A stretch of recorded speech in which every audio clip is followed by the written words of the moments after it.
आज मैं अकेला लड़ रहा हूं इन लोगों से,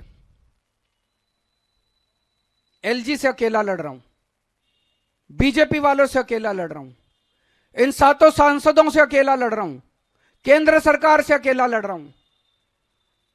आप मेरे को बेटा मानते हो, आपने मेरे को बेटा बोला है।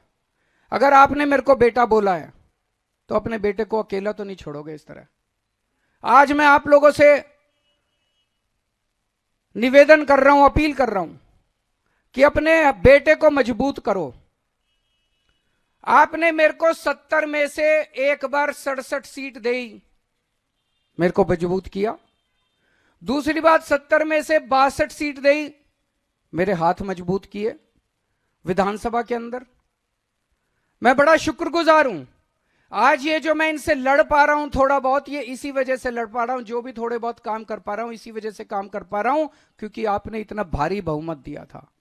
अगर आपने 70 में से 40 सीट दी होती, ये बीजेपी वाले सरकार तोड़ देते, गिरा देते, खरीद लेते, डरा देते मेरे एमएलए को।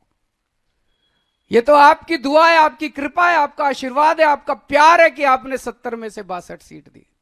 इसी तरह से जैसे आपने विधानसभा में मेरे हाथ मजबूत किए, अब संसद में मेरे हाथ मजबूत कर दो।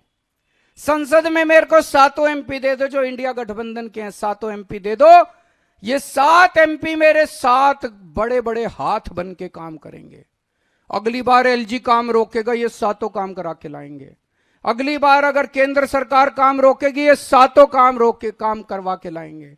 अगली बार संसद के अंदर आपके हक मारे जाएंगे, ये 7 एमपी संसद में उठ के आपकी आवाज बनेंगे।